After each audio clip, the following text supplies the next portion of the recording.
I love that song. Well done, nice version. OK, ladies and gentlemen, let's do what we always do. Let's have a look in my green room and see who we have on the programme tonight. Now, my first guest, many people have claimed, unfortunately, that he's been on the show too often, maybe, you know, on a very regular basis. But you know what? He hasn't been on the programme for over 2 years. Isn't that right, Mr. Ricky Gervais? Ricky Gervais on the show tonight. That's exciting, isn't it? One of the, if not the best comedian in the country. 2 years. That is a considerable wait, as are you. Brilliant, well done. You are the best back. chat show host in Britain. Thank you. Now Parky has retired. Ricky Gervais is on the show, ladies and gentlemen. There'll be more of that. OK, good to have you here. Thank you for coming back. My next guest is a bit of girl-on-girl action. Shall we get my first guest out here, ladies and gentlemen? I think we should. He needs to get home because he's come back over from the States. He hasn't been to his flat since, and I know what's waiting for him there. A huge pile of letters from a desperate Stephen Merchant and the skeleton of that cat I gave him. Oh, no way. It's got fat. Will you please welcome the mighty Ricky Gervais?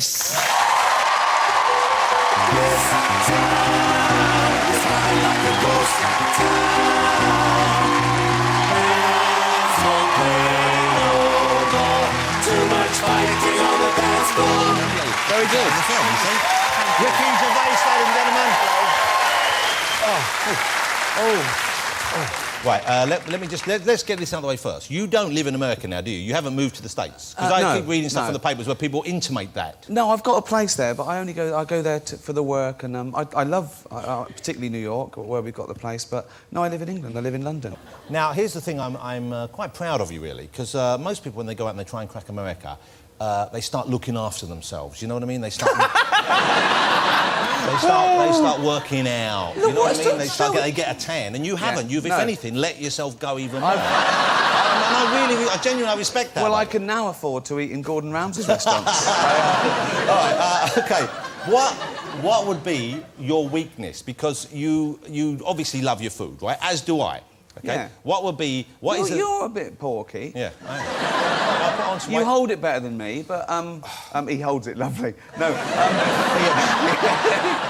I've seen it twice. Let's not go into that. Honestly. Gently. That's how I knew I had a small one when I saw yours. Honestly, it's like a baby's arm hanging out. You know what? I woke up the other day, it frightened even me. I imagine it was towering above me in the bed, like that, the sheets. I thought there was a ghost in the room. Oh, dear. Mine's average. We've got to take that out. I'm 5'8". It's a good size. It's average. I'm sure yours is great. Let's move on from this, because it's people... We've got to take that out. Oh, yeah, like there's some quality control now on this show. They've seen the stuff you leave in. Jesus Christ, what was the crap like you take out, for fuck's sake? There's not even any water here. Can I have a drink of water? Unfortunately, on the new BBC... Oh, you've got some? Well, brilliant. Yeah, I bought this myself. You have to buy your own out of BBC. Look at you. That's £1. You want that as £1 I want from you. Yeah. That's £1. OK, let's do an interview.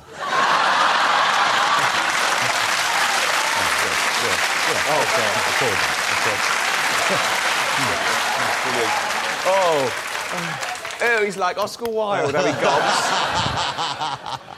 gobs. Now, I saw your first stand-up gig, Animals, I saw. Yeah. Great, I loved it. Then you did politics, then you did fame. Are you going to stick with one big topic, kind of umbrella topic for each one? What would the next one be? Absolutely. I'm going to stick with one big umbrella topic and ignore it. The next one's called science. And this is something you're actually genuinely interested in, isn't it? Well, I'm interested in animals as well, but it's really an excuse to sort of go off on digressions and, you know, it's something to hang it on. I also like that sort of pomposity of the comedian, like, doing it like it's a study in something, and it's an excuse to go out there and chat. But how do you do it? I'm curious, because I would love to try stand-up. I'd love to do stand-up. I think it'd be good. I think it'd be good. You say that, but when I try and write a joke, I get the opening bit. I say, that's a funny idea. Madonna's got divorced. And then I think... Yeah. Where's my writers? You know, I don't know I know how to start the joke. I don't know where the funny bit comes in. So how do you get that? I don't tell jokes. I don't go out and tell gags. people would agree with me. Yeah. I do misdirection, so I tell stories and then do digressions. Take it in the wrong direction. Well, I think so, because I think it's where, when you go and see a stand-up, it can be the greatest stand-up, but if it's just constantly one-liners, you're looking at your watch after 20 minutes, and I think there has to be some character, at least some sort of format to it, just to keep them going. Like on the X Factor, you need to go on a journey. Yeah. Yeah. And it helps if all your family have been killed as well. Do you still love those shows? You used to be addicted to those shows. I do. You used to love them, didn't you? I do love them. I mean, they were good to me. I mean, The Office came out of all those docu-soaps and... Yeah. But the talent shows, I know you used to go down to when it was called Pop Idol and, you know... Yeah. Would you go down the X Factor now? Do you like... Because you like seeing those kids do well, don't you? I mean, I mean, there was a certain amount of kitsch value, but yeah, I get caught up in it. And of course I do get... When it's a genuine sort of, you know, human interest story, I cry. I hate myself for it, but you do get caught up in it. And then you sort of, like, forget them immediately when the show's over. But well, no, after a while, the story you cry at becomes quite annoying. You go, there he is, going on about his dead mother again. I know. You know, it's awful, I know, but you kind of feel like they... And even though they're not, that's the way the company's making yeah, I mean, it's exploitation, but it's very well done. OK. You were a late starter, weren't you, really? I mean, because there were years when you must have known that you could do what you're doing. You then started performing. Well, now, why did you not before? What was holding you back? Well, I wasn't trying. I had a normal job. I worked in an office, and then I helped out this local radio station called XFM. Yeah. And they sort of gave me a job, and that's where I met Steve Merchant. You must have, because I know people who are funny, they see other comedians, they think, you know, I could do that, or they're funny with their mates in the pub, they're funny with that, and you must have been like that. I always thought that. I did think that I was funny, and I suppose I thought maybe one day, but you just dismiss it because you think... And why was that? You just didn't have the courage, or you didn't think it would actually work? Yeah, I thought it would never happen. I thought things like that don't happen to... So how relieved you must be now that it did? Well, but I wasn't trying, and even and all the way along, when I did the 11 o'clock show and then Gervais, and even after The Office, I walked down the street and people would look at me and I wouldn't know why they were looking at me, and I sort of forget, and I just... You forgot you looked weird? Yeah, I forgot I looked weird. This is what Steve Merchant said about becoming famous. He said people always used to point and laugh. Oh, no, that's heartbreaking, isn't it? I know, yeah. At least he knows why they're doing it now. But no, I suppose growing up, I was, you know, I used to hang around with funny people. So were you funny as a kid? Yeah, I was always mucking around. As a little boy? As a little boy, yeah, and funny as a little girl as well. Very funny little girl, yeah. So what, you would be the one in the family who made jokes, you would make your parents laugh? No, everyone was funny in my family. Particularly, like, they all had a laugh. The most important thing growing up, outside sort of like paying your way and looking after your folks, was having a laugh. Traditional values. You grew up with those traditional values. And the point was to have a laugh, and it was like wind-ups and getting a... I mean, you know, it was like a bear garden in my house. All my brothers and sisters and their partners, my mum and dad, everyone would be having a go at each other. And it was that sort of thing. My brother is sort of like me, but 10 times worse. I edit what I say. He doesn't. Honestly, he's a painter and decorator, and he was driving his men to a job, right? He was painting the weapons research establishment in Aldermaston, and he stopped at the gate, and there's wind-ups, the razor on, he's making his, you know, blokes laugh, and this policeman comes out with a mirror on the end of a stick, and he looks under the van like that, and as he's doing it, his helmet falls off, and 20 cigarettes fell out. And the copper looked at Bob and sort of went, I bet you've always wondered what we kept under our helmets. And Bob went, I knew it wasn't fucking brains. Why would he say that? It's because he was in the mode, and he just thinks that... And the copper went, I'm going to strip search this car on the way out. And Bob went in, and he finished his shift, and he just waited for this copper to go off shift. He wouldn't come out. At my mum's funeral, right, me and Bob... We were arranging the stuff, and Bob went and sort of spoke to the vicar, and I went to the funeral parlour and had to arrange the flowers and stuff. That was a tough gig. I went there, and you know, my parents had a great innings, and we were always cheerful about it, and we was, you know, obviously sad, but this woman comes up to me about the wreaths, and she's sort of dressed out. Of course, you know, it's a funeral parlour. And I'm making jokes. Oh, she's not falling for it. Tough crowd. And she said, so what wreaths were you thinking of? I went, what are they? She went, well, she was a mum. I went, yeah, so I do mum. I went, yeah. She went, and she was a nan. I went, yeah, so I do nan. And she said, what was her name? I went, Eva. She went, OK. I said, is it cheaper because her name's short? She went, well, we charge by the letter. And I went, we all called her E. Not a flicker. Not a flicker. That just looked at me like I went, Eva's fine. Meanwhile, my brother's talking to the vicar, and the vicar said, so tell me something about your mother. What was her interest? And my brother went, she was a keen racist. And the vicar went, well, I can't say that. And Bob went, no? He went, no. He went, OK, put gardening. That's fantastic. That is fantastic. Now, before we get on, I want to talk about the new thing you're doing with Stephen Merchant that you're writing now, which you've been talking about for quite a while, haven't you? The Men from the Prue. Yeah, well, it was actually going to be a series before we did Extras, and Extras came along, and we just thought that was just perfect timing because... Not only because it was sort of, you know, trying to capture the zeitgeist or anything, but because we knew these people were into The Office and they'd said, oh, their favourite programme was The Office. The stars who would take part. So we knew we could get Kate Winslet and Sam Jackson. So we just thought, and me. You could get me as a guest. You were in it twice, I think. You were in the and I believe they were some of the best received shows, partly... I did read that. No, you were very good in it, and it's hard to play yourself, and you were great. I'm a good actor. You were a good actor. He sort of played an arrogant fop. This is called Man from the Prue, which is the thing they used to say on the advert for the Prudential Building Society, and it's set in sort of the Thames Valley area near where I live, and it's about class, and it's about how the sexual revolution didn't reach those smaller towns. It happened in Carnaby Street. 60s, 70s? No, about 72. Yeah. So when they would have expected to have some of the free love filtered down to them, but it didn't arrive. But their feathers fell out and they moved next door to their mum, and it's about that. Sounds depressing in actual fact. It's not. And the sort of mood board for it, technical term, is Born to Run by Bruce Springsteen. It's that thing about escaping. So that's the feel. If I'd have told you what The Office was about, it's about a bunch of nobodies who do nothing all day and they never tell a joke. Exactly. Self-delusional bloke who's a bit sad. Yeah, exactly. It is funny, but it's sort of real as well. Now, tell me about Ghost Town, Ricky. Ghost Town. Before we do, go on. You were offered quite a few parts in lots of different movies. I know, and you turned it down. Well, I wasn't looking. It wasn't that I turned them down for any other reason than I was busy. I was doing The Office and Extras, and it would have just taken time out. And let me just ask you, though, why didn't you offer a part in Da Vinci Code, weren't you? Yeah. Well, I was thinking, but I read this, and I thought, what part could they offer you in Da Vinci Code? I'm not going to tell you, because someone took that part. But listen, I want to know, because no, I'm not it wasn't tell you. Tom Hanks, right? No. No, right. I'm not going to... It wasn't the woman who turns out to be Jesus' baby, right? Right. It wasn't the old bloke who gets killed with you, I'm the professor. It wasn't him, right? Was it the albino monk? I bet it was. No, it wasn't, no. I'd love to have seen you as an albino monk. Well, how would I do that? Well, they'd put a bald hat on you and paint you white. I don't know. What, all albinos bald? Maybe they'd have a mood board with albinos on it. So, you won't tell me. Ghost Town. Why do you think I'm here? For a conversation? Plug my fucking film. Don't clap that. Why did you clap that rudeness? That's just rudeness. Don't encourage rudeness. OK.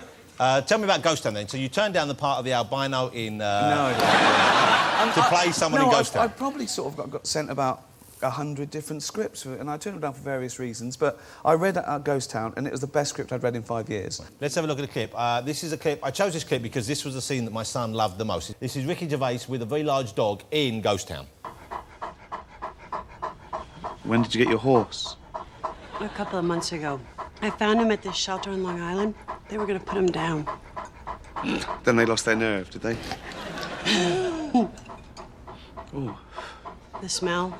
Yeah, I know. His mood levelers give him this ulcerating skin rashes.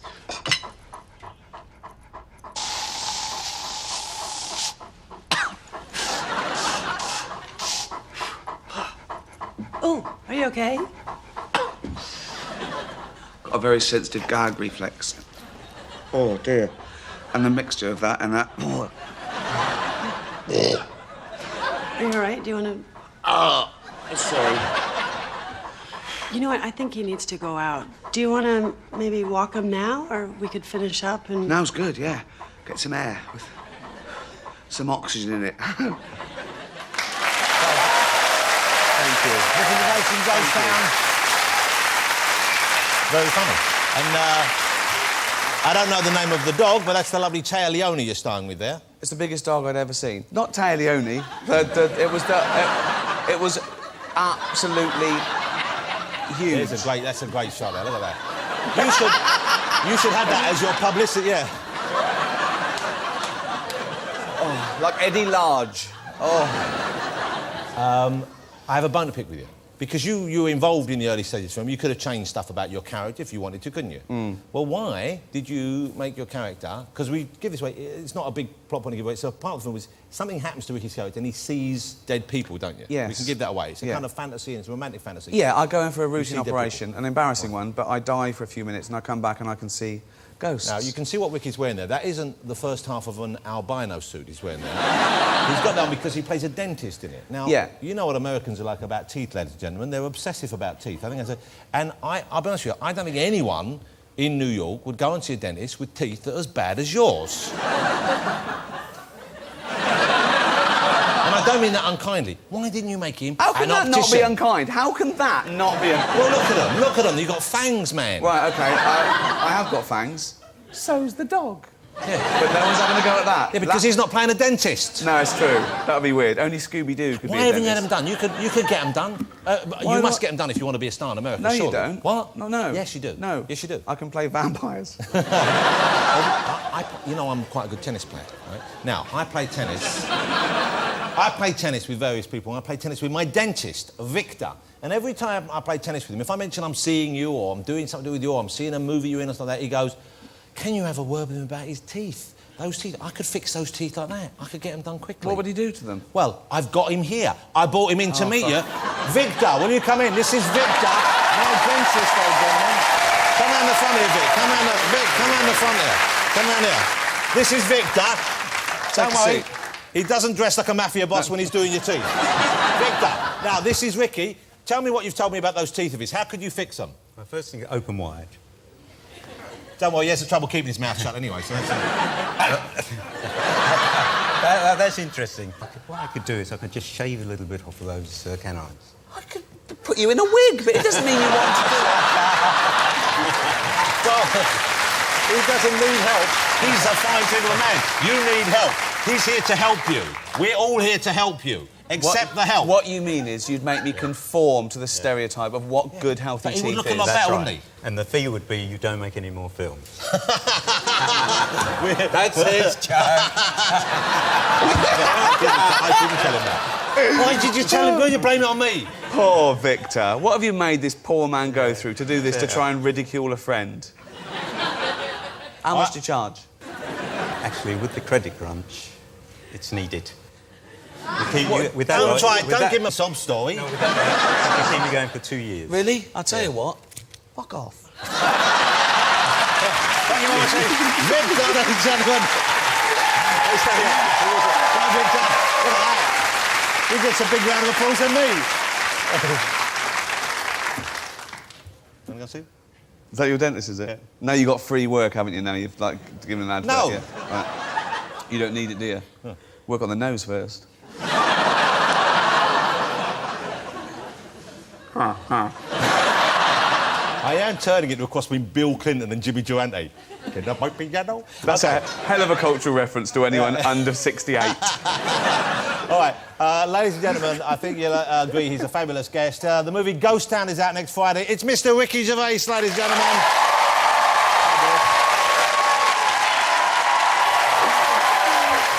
Ricky Gervais. Now, knitting is apparently the new rock and roll. Now, let's talk about this video clip, because for a while, Sarah Silverman here was dating a fairly high-profile American talk show host. Yeah. Very funny, very clever man. You are with him now? You're not with him now? It's kind of... I'm not sure where you are with that. I don't know, but I don't know. We're not labeling it. OK, so there you are with... And his name is Jimmy Kimmel. He has a talk show. Is it called Late Night with Jimmy Kimmel? Is that right? Or... Jimmy Kimmel Live. Jimmy Kimmel Live. It's a talk show on American television. And Sarah went on it for... Well, perhaps you could set this up. Tell me how this extraordinary film came about and what the purpose of it was.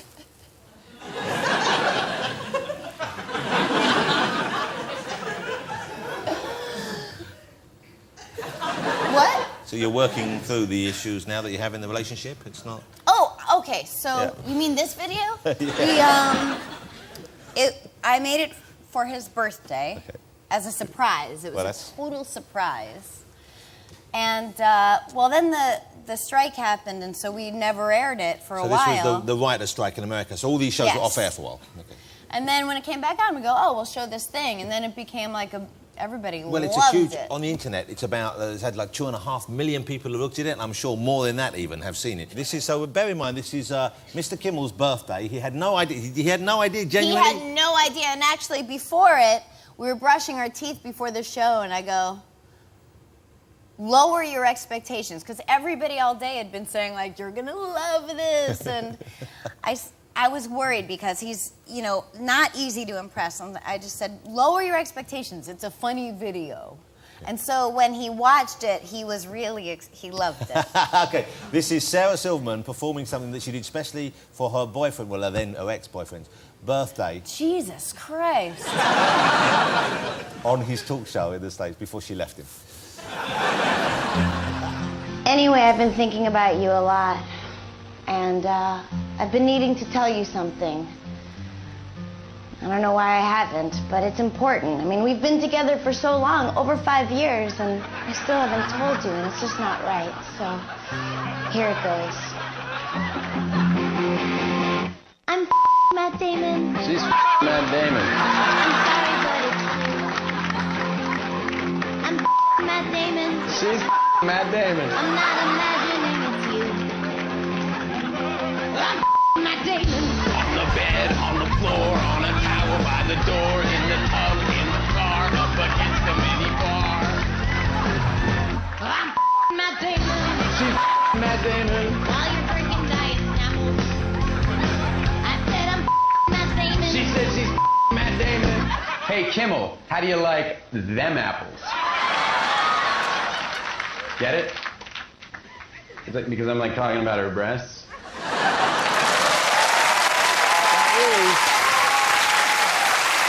Just about the loveliest birthday gift you could give someone. That's a remarkable thing. But so you managed to film that secretly. Yeah, we were. I was doing stand-up through Florida, and he actually lives in Miami, Matt Damon. So we shot it there. We had 3 hours with him, and we just raced through this hotel using everything we had. So when we're doing the dancing part, what the fuck? You swear at me. Don't. Gordon just said something funny. What? Oh, so you're not listening? You're sitting there, you're not listening? No, we were listening. I love that clip. That's amazing. How rude is that? know. No. Oh, for fuck's sake.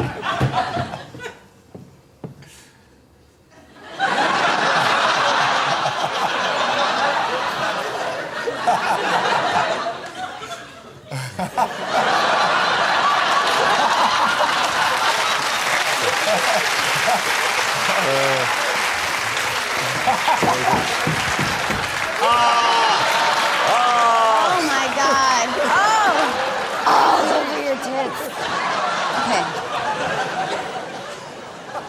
Are you okay? I was fine till I saw the man boobs coming out. She's airy. She said it. I didn't. You haven't got hairy tits, have you? No. Well, then there you go. Well, then you can't say that. Don't even say that. I apologise for him there. What a welcome to England that is. Anyway, by the by, let me ask you about your DVD. Sarah Silverman, well, I've seen your TV show.